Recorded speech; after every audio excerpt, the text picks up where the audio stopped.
action. Hello and welcome to the Hairdresser Strong Show. My name is Robert Hughes and I'm your host. I'm here with Dominique DiBenedetto from South Florida. She's a serial entrepreneur, salon owner, wig business owner, and so much more. Today we're talking about the future of the industry. It's constantly changing, and right now is a time of disruption and big change. So I wanted to pick Dominique's brain on this. But first, Dominique, for those people who have not seen any of your previous interviews, would you just give us a quick introduction to who you are and what you do?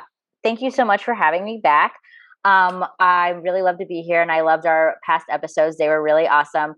But my name is Dominique DiBenedetto. I have been a hairstylist for 17 years. I'm a salon owner in South Florida. I have a wig business, a full salon team, and basically I also do a lot of education for newbies in the business and people trying to just navigate their way in our industry the safest and best way possible. Nice. And just to give a little bit more information, Dominique is, and correct me if I might make any mistakes, Dominique started as a stylist in a salon, went to be independent, and then opened up a salon. And now, and during that process of being open in a salon, started a wig business and is expanding the salon and doubling it in size. And it's all kind of happening right now. So I thought it would be, since you have this portfolio of like a business, the education is multi-pronged also. And it's, you teach people how to execute technical while building the business. And you have the wig education, which you have started, and you teach for Redken. Is that? Yeah. Yeah. Okay. So somebody like yourself who is super active in the industry and, solving problems that you come across, what type of changes in the industry, if any, are you looking at? Like, what are you paying attention to? And let's start there. What are you seeing? So the one thing that I can say that I really feel that we're going to really have to pivot and adjust to is what the new guest experience looks like, and how we're going to be able to cater to these guests. Our guest experience now has to be bigger, better, and we have to bring it 10 times harder now more than ever.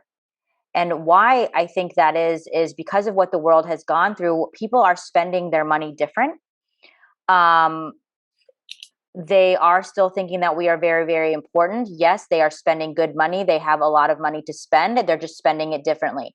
So we need to really focus on, are you giving the client value? Most people will say, I don't care what it costs as long as I love it or if it's worth it.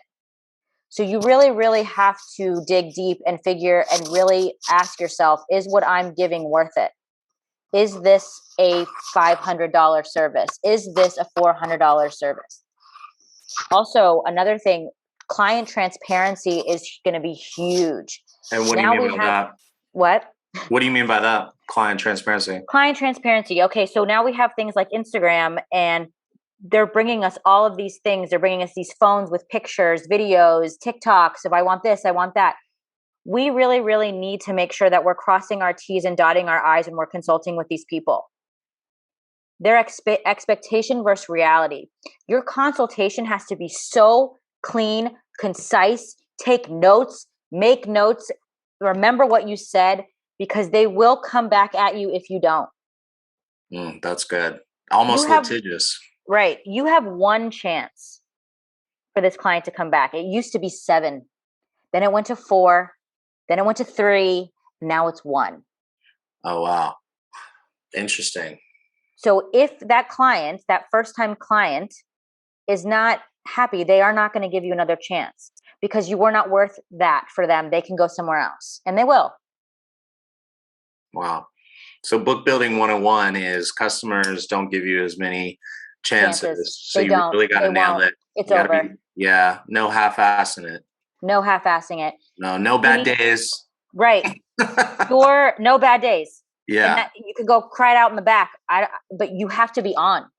Yeah. They're watching you. They're watching what you look like. They're watching what you're wearing. They're watching what you're saying. They're listening to what you're saying to your coworker. They're watching the culture in the salon. They're watching, their eyes are open. Just like our eyes are open in our business of learning how to have more client boundaries. We're seeing that everywhere. Not taking toxic clients, working beyond your hours. Just like how we're open, they are too. So we have to meet them in the middle by bringing it every So time. so I got two things. One is COVID has changed the way people spend their money. They're spending it differently, and their expectations have gone up. And I would 100% agree with that. I definitely feel like people are back in the salon, and they want what they want. I mean, they're being cool because like COVID, but at the same time, that doesn't mean they'll come back. Like they might be cool in the salon, but that is, they're like, I can go somewhere else. And then there is and that kind of, I guess that kind of bleeds into the second part is if you want to build a book, you don't have that much of an opportunity, so you got to nail it. So what are you doing to help to like address these changes and challenges that you're seeing? So one of the best things that I can say, like with consulting, like one of the things that I like will tell you is that most new clients sit in my chair with a consultation. The one thing that I love to hear is, I've never had a consultation like this. All right. If you are not doing something outside of the box, I'm going to give you some tools. Okay. So we're always on our phones and our iPads, right? People love visuals. You need to bring out some visuals. Put the swatch chart away and bring out your iPad or your phone. You're going to use your phone to show them basically a lookbook. You can use your work, you can use Google Images, but you want to bring something that they could show them that they can relate to. Basically, learning how to dissect the photo and giving them visuals is going to give you the puzzle pieces you need to fill in these answers. Ask questions, lifestyle. How many times do you want to be in here a year? How much are you, what is your budget like? Sometimes people don't like the word budget, so ask them, how often do you want to come in? That's going to tell you your budget. All right.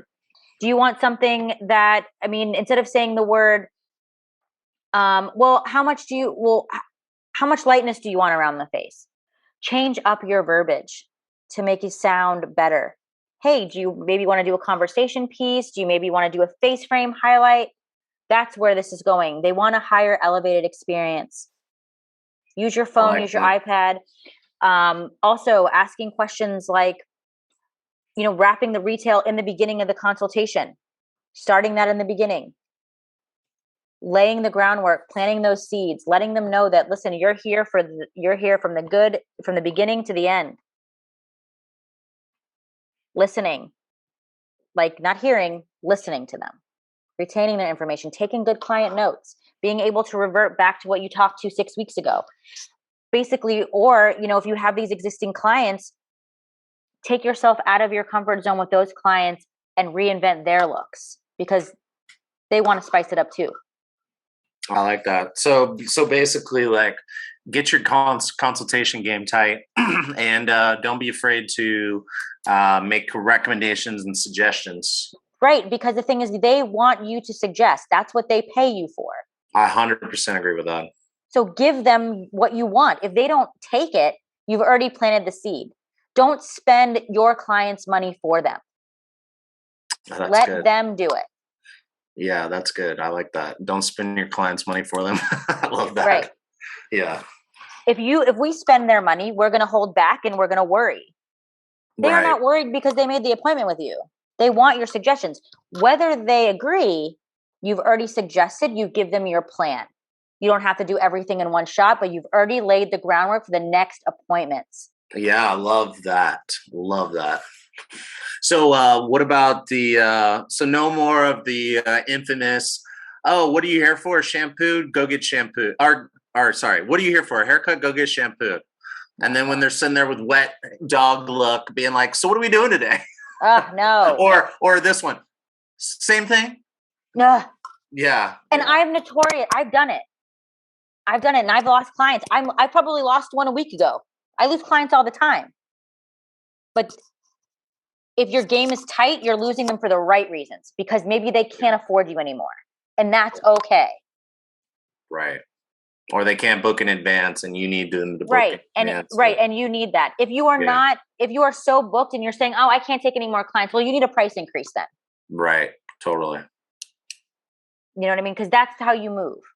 So are But you using sorry, go ahead. no, go ahead. Are you utilizing, okay, so that's from, as an operator, I can tighten up my consultation game. I can even learn some lingo to Change up your verbiage. just change up the verbiage, yeah, to like create this more valuable experience. I love that, by the way. And by the way, it would be awesome if you had somewhere or a recommendation for how to learn that type of verbiage. I mean, where do you pick that up? I mean, is that something you make it up, or? I mean, we can always, I mean, get out of thesaurus. You know what I mean? But if you are constantly watching online education, which everybody should be, Yeah, that's where this verbiage is going to be. Okay, cool. So I watch my videos, I pick up the verbiage, I get my consultation tight. Get your iPad out, use Google Images. Use pictures, yep. I like Pinterest, by the way. I don't know if you've ever tried using them. So Pinterest, my favorite is Pinterest is great, but I find that there's a lot in Pinterest. I want it clean. Okay. So how we speak to clients is not how me and you are going to speak to each other when it comes to color, right? Right, correct. Okay. So they don't know the difference between cool and warm. They really don't. No, we they do. don't. No, they think they do. Right. They think they do. And they show you, I mean, so I know that you might not be able to see. So I'm giving you the answers, folks. I want to type in all I'm going to put into Google Images is warm balayage. Okay. That's all I'm putting in. I'm making this very, very simple for them. Okay. You want a warm balayage? All right. As you can see, there's pictures here. Yeah. Okay. I go to all. Now it's nothing but warm balayages, right? You see all the warm balayages. Nothing in my way. I'm like, I say to them, show me one that you like. Now show me one that you hate. Sometimes when I pull up, then I'll say, okay, I'll pull up cool balayage. 9 times out of 10, they don't like any of them. They want me to go back to the warm balayage. Yeah, but sometimes. But that's how they see color. Right, right. Red balayage, copper balayage, put them all in there. Money piece. It's going to show you different money pieces. I want it this thin. I want it this thick. Make it very easy for them. Like we go to Chipotle. I want this. I want this. I want this. Make it like that. Got it. Simplify your consult, but make it so easy that they felt like they were involved. They felt that you heard them. They know that you're on the same page, and they know that you ain't going to fuck this up because you already went in so diligently. And I guarantee you by the end of that consult, they're going to tell you, wow, no one's ever taken the time before. And some of these people are saying that and they're 55 years old. That's bad. Yeah. We got to do better. So I got a question. So the booking software that I'm using, there's notes, a notes section where I can take notes. But I talked to the software company and they said after a certain period of time, if I don't update the notes, then they'll be deleted. Do you do you have any like sort of, okay, so we got to like get our game time, get our consultation. Can I ask what software that is? It's called Rosie Salon Runner. Okay. And the way they worded it, it's a little confusing, but after talking to them, they said, yeah, like if you're not using it for like 18 months, or it might be a long time, like 2 or 3 years, but still, like when you have a clientele, you've been doing for over a decade, then the 3 years doesn't sound like very much time. But and that's just notes. Yeah, well then, and so like I'm not going to be constantly updating the notes. So anyway, I made my point is, and if I'm wrong, if anybody knows Salon Runner and they know that for a fact I'm wrong, then please tell me because I need some clarity on that. But that's what I got from the actual company when I and they don't ever want to call, so it's emails, so there could be a loss in translation. But it leads to my point of my question. Sorry, to my question of like, what else can a stylist or a salon owner or somebody do to help with this, other than, let's just say that like we wrap up our game, our consultation game, and we have regular training, and is there any sort of like other tools or technology or anything other than like Google Images and searching databases? Is there anything, any other way that you're managing this at all? Well, my staff, I mean, I train them on this consult, you know what I mean, but I also encourage them to make it their own. As far as client records, I also use Salon Scale as well. Okay. And salon scale, for those of us who do not know, is what? So Salon Scale is a digital scale that measures your color in real time, and basically will help you price your service properly, but also keeps the records of that guest. Oh, And nice. that is backed up on a cloud. So that has nothing to do with my booking system. So anytime that something is measured in the salon, that stylist has their profile and they put their guest in and they're measuring, and it's measured and in the database of what they used every single time. And does salon scale have like a notes thing, or is it primarily for inventory purposes? No, it's a notes. You can Oh, definitely, really? yeah. I mean, you can put whatever you want in there. Oh, nice. So that's good. So you utilize, I mean, I feel like that's important. This is a huge portion because people who, I've been talking to a lot of these booking softwares because there's some specific functionality that I want that I can't find. And what I'm finding is that, I mean, I don't have the exact numbers, but it's close to 50%, maybe 40, somewhere between 40 and 60% of salons across the country are still using pen and paper, or they're using Yeah, I like mean, Google calendar. Calendar or their calendar app or whatever. Yeah, so I use Vagaro, which has done me well, and I use Salon Scale. If you are interested in Salon Scale, you can go to my link tree and check it out from there. Um, it's an amazing piece of technology. I wish I would have thought of it. It is probably the most innovative piece of technology this industry has seen for the past 10 years. Nice. I like that.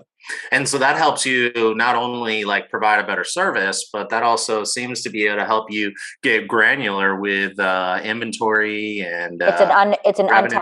yes, it's an untapped profit center. Yeah. Yeah. I would love to implement something like that. Cool. So, all right. Well, do you think of any other things that hairdressers, salon owners, or anybody looking to get into this industry should be aware as they look forward into the future? So if you are a commission stylist, my biggest piece of advice to you is find somewhere that you resonate with the culture of the salon. Make sure that owner definitely has you in mind and wants a relationship with you as a business partner. Um, it's the only industry where you're running your own business inside of another business. And as a salon owner, I do whatever I can to make my team happy, but still uh, trying to lead us, to be bigger and better. And sometimes I have to make really really, hard decisions. But at the end of the day, just have an owner or a mentor that fights for you, that, keeps keeps boundaries. It doesn't overwork you. Um, and really, really guides you to be a better person. It's not just about the hair. It goes so beyond that in this business. And it's really important because I didn't have that growing up in this industry. I was on my own. I didn't know what I was doing for the first like 6 years. Um, but being there for my team and watching them grow has been sometimes better than watching my own clients be happy, to be completely honest with you. Watching them make goals, be financially free, do things in their 20s that I could never do because I just was broke all the time. Hmm. Um, that's been something that has been life changing for me. And these salons are out there. You just have to look for them because there are other owners out there that can do that for you. But you just have to really, really make sure that culture aligns with you. As far as independents go, I've been there as well. My biggest takeaway for independence is know your numbers. Make sure that you're at a 12% profit and get a coach if you're not. It's one of the best things that I ever did, and it changed the game for me. And actually, I'm glad you finished with that last point. How would you recommend someone go about finding a business coach, advisor, or mentor? IG, baby. Okay. They're out there. There's many different programs out there. I mean, like you said, you consult as well.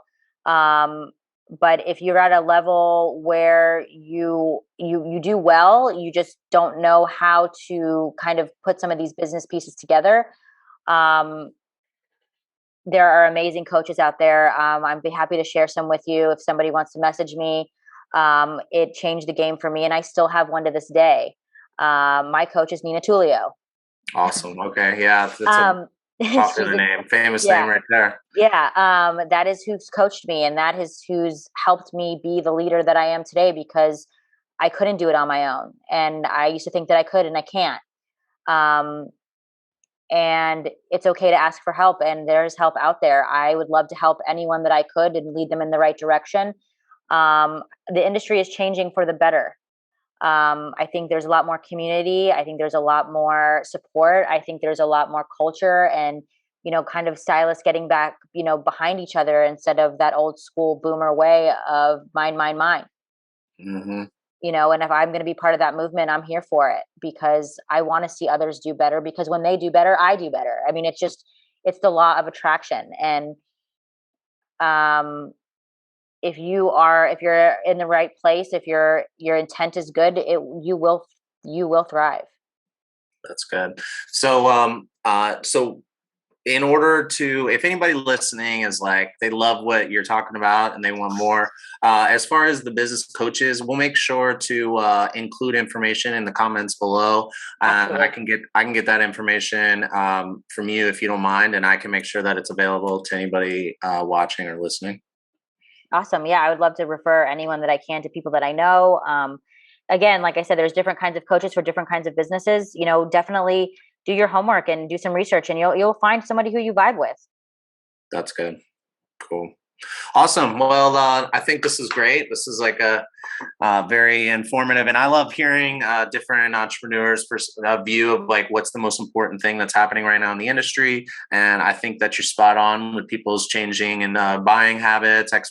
Consumer expectations are changing just along the same lines of employee expectations. Everyone's heard of this great resignation or great reshuffling, where people are quitting their jobs at record paces.